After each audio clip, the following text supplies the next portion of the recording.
Brad Williams, Frugal Finance. What is the best strategy for paying off credit card debt? Consumers use credit cards all the time. Very common to pay for large and small items using credit, according to one survey. Approximately 83% of adults in the United States have at least one credit card. Because credit card debt is considered an unsecured loan, a loan not backed by collateral, the interest rate charged on unpaid credit card balance is very high. In 2022, the average credit card had an interest rate or annual percentage rate of more than 18%.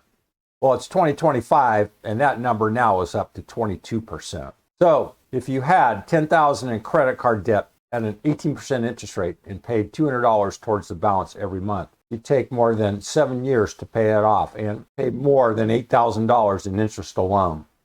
Consumers are wary to accrue credit card debt because the interest penalty is so high. In fact, one survey, 75% of Americans said they would not make a major purchase on their credit card unless they could pay it off immediately. Even though most consumers say they try to avoid carrying a balance on credit cards, they commonly do carry a balance. The Federal Reserve Bank of Boston estimated that 65% of cardholders carry a balance on their credit cards. And a large subset of these borrowers have credit card debt on 2 or more credit cards with balances. This figure shows the average amount of outstanding consumer loans held by American households. Credit card debt happens, how do I pay it off? Even though many people say they try to avoid credit card debt, they nevertheless end up having it. So what's the best strategy for paying it off? People tend to disagree on the way to chip away at that debt. For simplicity, we can divide the recommended strategies for paying off debt into 2 camps. One that economic theory recommends and one that personal finance gurus recommend.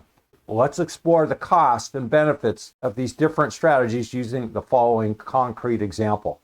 Daisy has 2 credit cards with the details listed in Table 1. And credit card balance of $5,000, another credit card of $2,500, minimum payments, interest rate, etc., etc. Let's say Daisy wants to pay off this credit card debt and she adjusts her budget so that she'll have $200 per month to apply to her debt. What's the best way to pay off these balances? The following are 3 options. Option 1, pay off the credit card with the smaller balance first and then tackle the credit card with the larger balance. In this scenario, Daisy would pay her credit card minimum payment $85 towards card 1 each month and pay $115 towards card 2, the one with the smaller balance. Once Daisy has paid off everything owed on card 2, she would switch to using all $200 to pay off the remaining balance of card 1. Option 2, pay off the credit card with the highest interest rate first and then tackle the credit card with the lower interest rate.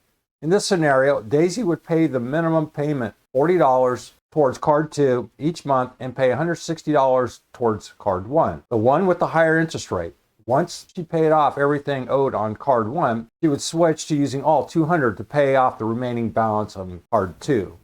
Option 3, split the allocated budget of $200 proportionately between the 2 cards accordingly to the amount of debt on each card. In this scenario, Daisy would pay roughly $133 towards card 1, the card with the bigger balance, and pay $67 towards card 2, the one with the smaller balance, each month until one of them is paid off. Then Daisy would pay the full $200 to the remaining card until that card is paid off. Take a minute to think about what option seems appealing to you and why. Evaluating the options, which option does economic theory recommend? Economists tend to recommend option 2, pay off the credit card with the higher interest rate first. Why? This strategy leads you to pay off the debt faster and save money compared with the other options. By tackling the card with the highest interest rate first, you'll pay off that card as quickly as possible and therefore pay less interest overall. Table 2 shows that option 2 results in the least amount of interest paid and helps Daisy become debt-free anywhere from 1 to 3 months earlier. Which options do personal finance gurus recommend? Personal finance gurus tend to recommend option 1, pay off the credit card with the smaller balance first.